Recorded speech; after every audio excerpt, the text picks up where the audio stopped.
এত জমকালো অনুষ্ঠান, এত খরচ, এত আয়োজন, বিভিন্ন দেশ থেকে মেহমান অতিথি আনা হলো, আর তুমি বুঝি তোমার কোরআন তেলাওয়াত বাইরা গেল। দেখি দেও কোরআনটা তাড়াতাড়ি আমার হাতে দাও। হাতে নিল, নিয়া কয় দেখি ওই আয়াতটা বের করো। কোরআনের মধ্যে আল্লাহ যেই কথাটা বলছে, কয় কোন কথা? কই একটা আয়াত আছে না আল্লাহ বলছে আমি কোরআনের হেফাজতকারী। কই আছে তো, কই আয়াতটা বের করো। সূরা হিজরের 9 নম্বর আয়াত, ইন্না নাহনু নাযালনা যিকরা ওয়া ইন্না লাহু লাহাফিজুন। এই আয়াতটা বের করার পর কয় আল্লাহ তো বলছে কোরআনের হেফাজত করবে, তাহলে একটু আমি দেখব, আজকে দেখব কেমনে আল্লাহ কোরআনের হেফাজত করে। এই বইলার সেনা প্রধান টান দিয়া কোরআন হাতে নিয়া আল্লাহর কোরআনের পৃষ্ঠাগুলি ছিঁড়তে লাগলো।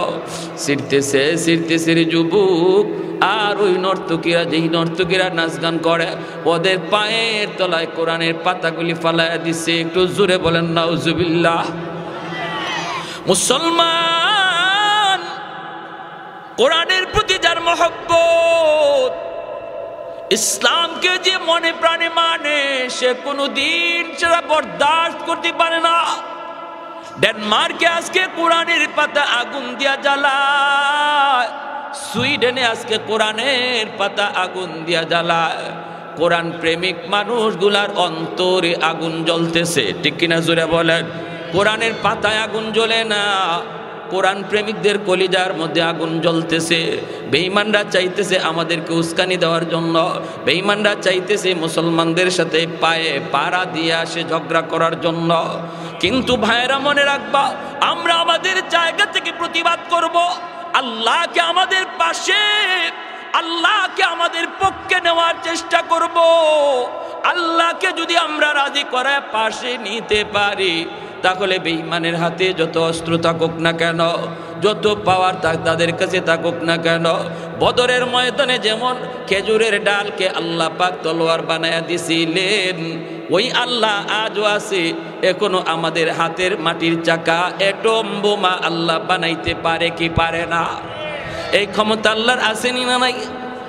ভাইরা আমার, যেই মাত্র কোরআনের পাতাগুলি ওদের নর্তকীদের পায়ের নিচে এসে ফালা দিতেছে, আর নর্তকীরা পায়ের তোলার মধ্যে কোরআনের পাতা নিয়ে পাড়াইতেছে আর নাচতেছে।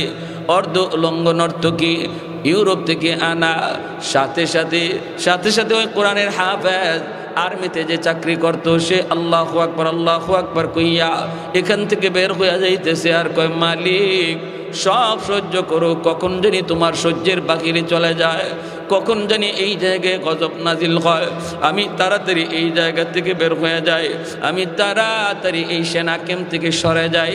ওখান থেকে সে বের হয়ে মাত্র কিছু দূর গেল, ভাইরে আজও ইতিহাসের পাতায় স্মরণাক করে লেখা 1999 সাল 17 জানুয়ারিতে তুরস্কের এই সেনাঘাটি সেনাবেগ সেই হাফেজে কোরআন যখন কিছু দূর মাত্র গেল, হঠাৎ করে তাকায় দেখে আসমান কমলা রঙের মতো একটা রং ধরেছে।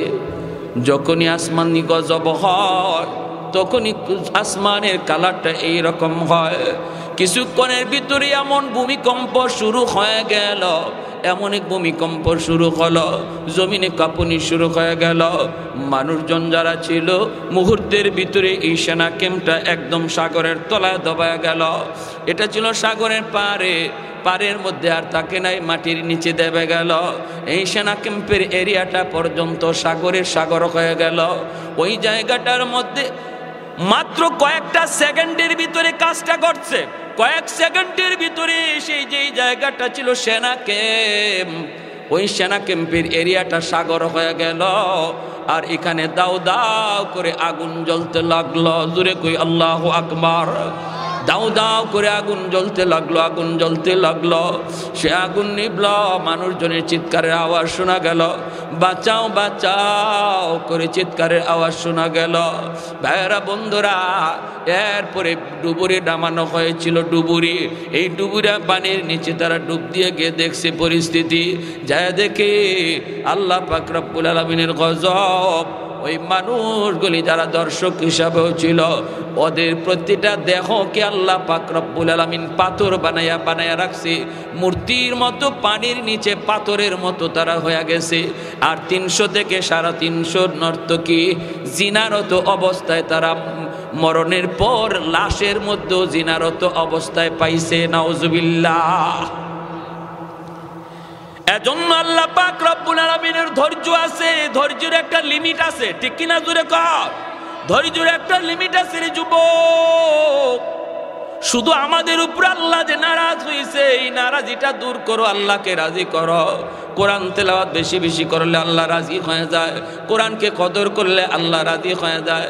প্রতিদিন ফজরের পরে যদি কোরআন তেলাওয়াত করো, ওয়া ইযা তুলিয়াত আলাইহিম আয়াতুহু যাদাতুহুম ঈমানা, যখনই কোরআন তেলাওয়াত বেশি বেশি ঘরের মধ্যে হবে, ঈমান আল্লাহ বাড়ায় দিবে, ঈমানের পাওয়ার আল্লাহ বাড়ায় দিবে। বাড়াইবে শুধু মুসলমানের না, কোরআন তিলাওয়াতের আওয়াজ হই না অনেক বেঈমানের হৃদয়ও গলে যায়। মিশরের প্রেসিডেন্ট জামাল আবু নাসের রাশিয়ার একটা অনুষ্ঠানে তার অতিথি করা হলো। মিশরের আন্তর্জাতিক কারি আব্দুল বাসিত তখন জীবিত। ওই কারি আব্দুল বাসিতকে সঙ্গে নিয়ে জামাল আবু নাসের রাশিয়া গেল মন্ত্রী পরিষদ লইয়া।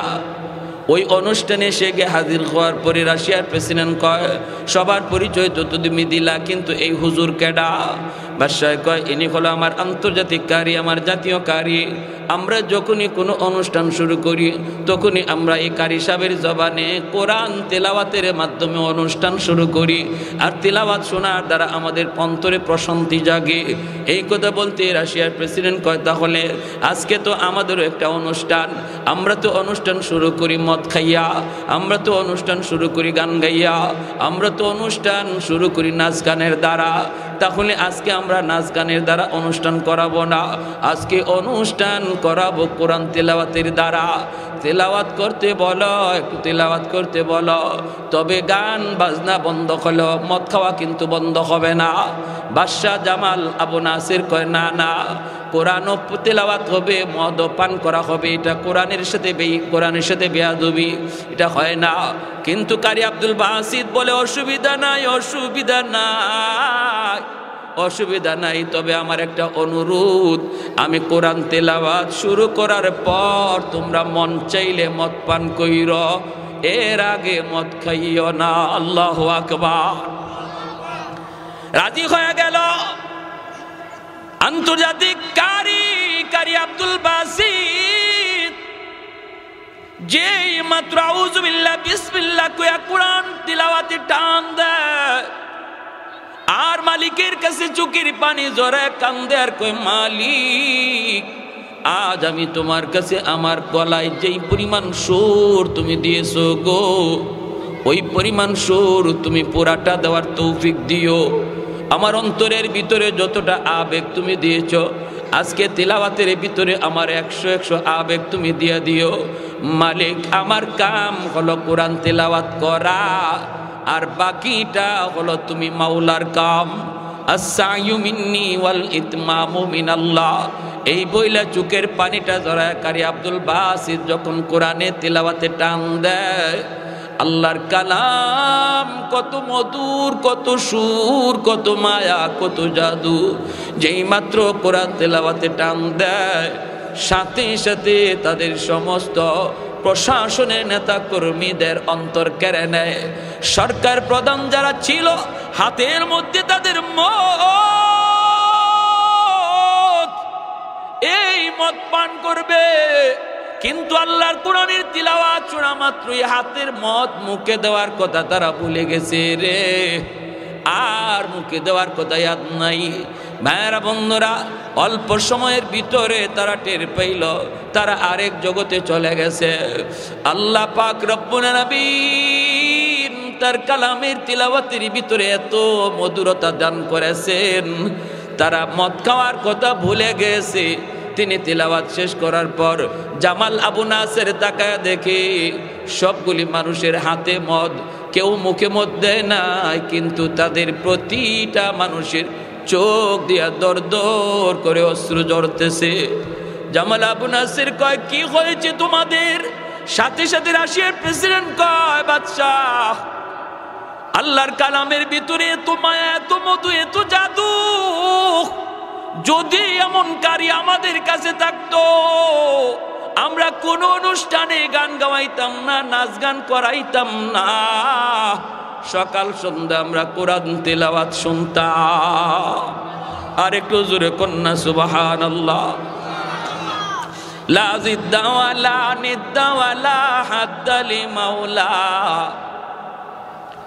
লা জিদ্দা ওয়ালা নিদ্দা ওয়ালা হাদ্দা লিমাওলা, আল আনা কামা কানা ওয়ালাম ইয়ালকা জাওয়ালা, আল আনা কামা কানা ওয়ালাম ইয়ালকা জাওয়ালা, লা মিসলা ওয়ালা সাওয়ারা মিসলা ওয়া নাযীরা, মান ক্বালা সিওয়া যালিকা ক্বাদ ক্বালা মুহালা, মান ক্বালা সিওয়া যালিকা ক্বাদ ক্বালা মুহালা, লা ওয়ালদা ওয়ালা ওয়ালিদা লা আম্মা ওয়া খালা, লা শিবহা ওয়ালা মিসলা ওয়ালা কুফুয়া লিমাওলা।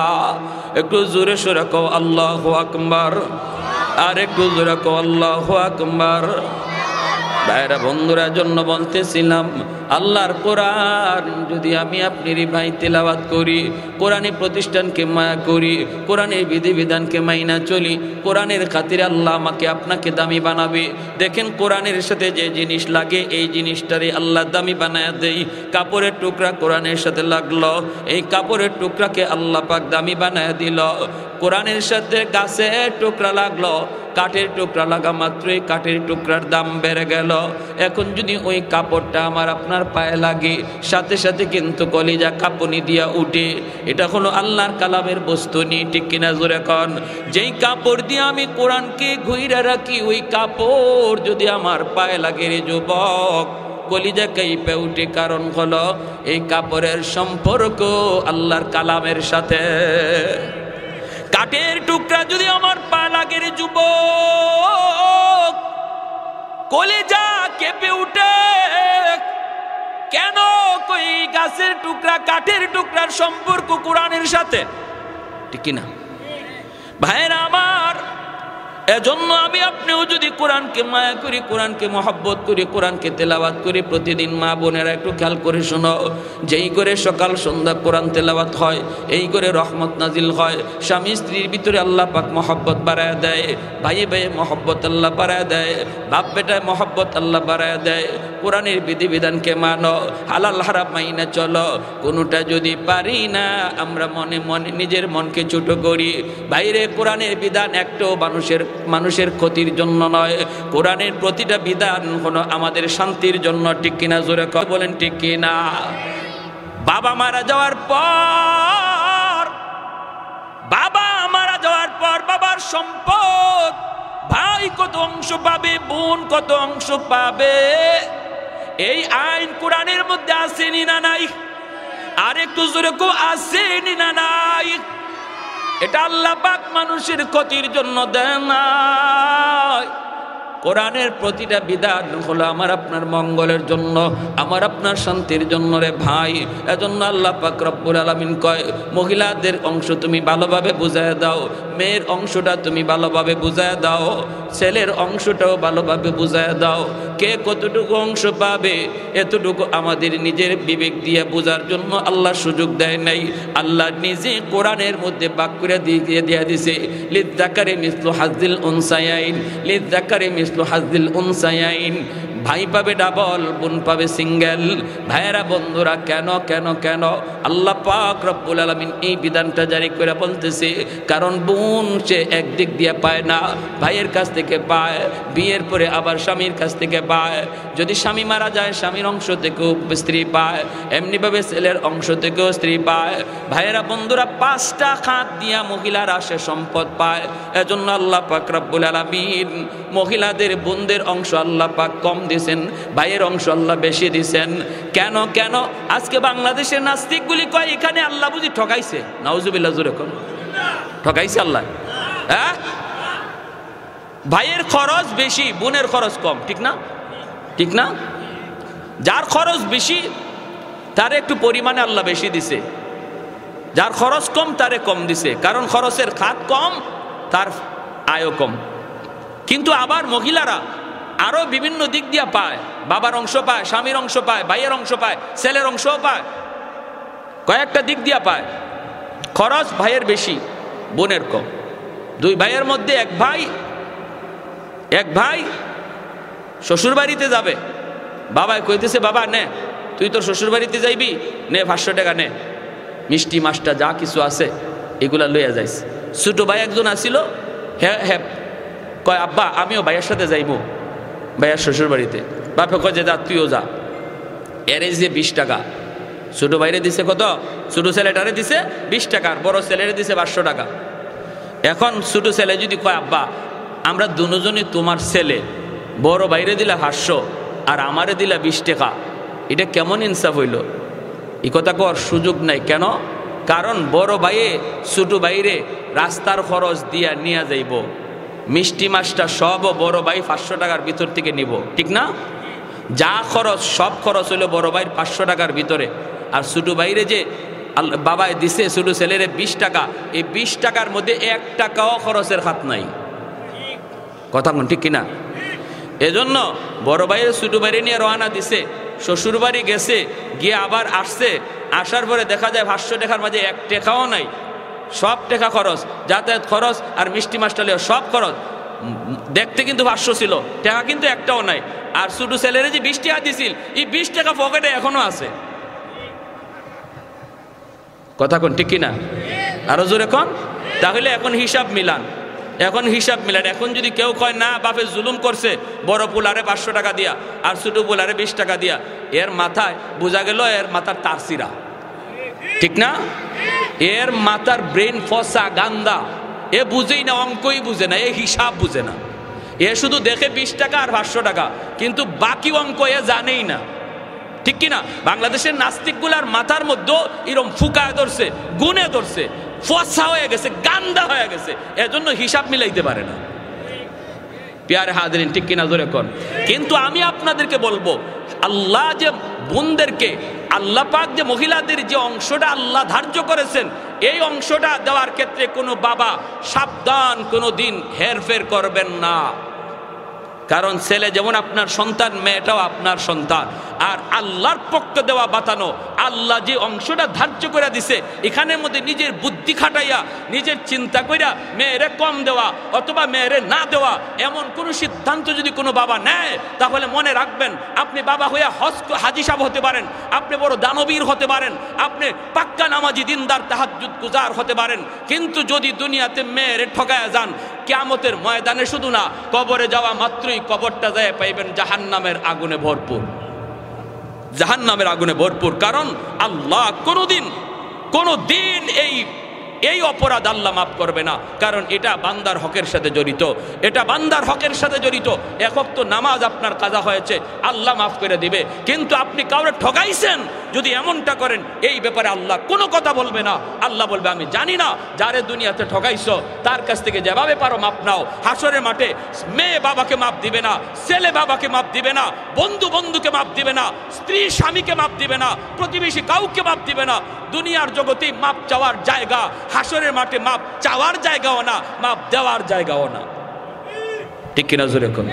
হাসরের মাঠে শুধু একটা কথাই হবে, ইয়া নফসি ইয়া নফসি। ছেলে কইব আল্লাহ বাপ চিনি না, আমারে বাঁচাও। বাবাই কইব আল্লাহ পুলা চিনি না, আমারে বাঁচাও। সবাই শুধু এক চিন্তায় থাকবে। এজন্য আমার ভাইয়েরা, ছেলের প্রতি বেশি মায়া দেখাইয়া যেই বাবা এমন কাম করছেন, আল্লাহর দোহাই কবরে যাওয়ার আগে আগে মেয়েদেরকে ডাকেন, ডাকিয়া মেয়েদের অংশ তাড়াতাড়ি বুঝাইয়া দেন, তাড়াতাড়ি বুঝান। কারণ আপনার কবরের আগুন নিবাইতে আপনার ছেলে বিন্দু পরিমাণ সহযোগিতা পারবে না, বিন্দু পরিমাণ উপকার আপনার করতে পারবে না, পারা সম্ভব না। ঠিক কিনা জোরে কোন? এজন্য আমার ভাইরা, কোরআন আসুন আমরা আল্লাহর কালামকে মানি, আল্লাহর কালামের বিধিবিধান মতো চলি এবং আল্লাহর কালামকে ইজ্জত করি, সম্মান করি, ঘরে ঘরে কোরআন তেলাওয়াতের আমল চালু করি। যদি আমরা মুসলমানরা ঘরে ঘরে কোরআন তেলাওয়াত শুরু করি তাহলে আল্লাহ খুশি হয়ে যাবে। আর আল্লাহ যদি খুশি হয় তখন আমাদের পক্ষ হইয়া ওই ডেনমার্কের প্রতিবাদ, ডেনমার্কের উচিত জবাব আল্লাহ দিবে। যদি আমরা আল্লাহরে খুশি করতে পারি, আমরা যদি আল্লাহরে খুশি করতে পারি, তাহলে ওই বেঈমানগুলি যারা আগুনে পুড়াইতেছে কোরআনের পাতা, জবাব দেবে আল্লাহ। আল্লাহ জবাব দেওয়ার ক্ষমতা আসেনি না নাই? আরো যেরকম আসেনি না নাই? দেখায় না আল্লাহ, মাঝে মাঝে দেখায়, ধরে না আল্লাহ, মাঝে মাঝে ধরে। ঠিক কিনা জোরে বলেন? আমার ভাইরা, আজান হয়ে যাচ্ছে, আমরা সবাই আজানের জবাব দিই। আর আপনাদের এলাকায় আমি নতুন, আমার আলমগীর ভাই অনেক অনুরোধ করছিলেন পরে বয়ান দেওয়ার জন্য, কিন্তু যেহেতু অনেক আগেই সিরিয়াল আমার শেষ তারিখের, এজন্য বাধ্য হয়ে মাগরিবের পরে দেওয়া লাগছে। আগামীতে ইনশাআল্লাহ যদি হায়াতে বাঁচায় আমি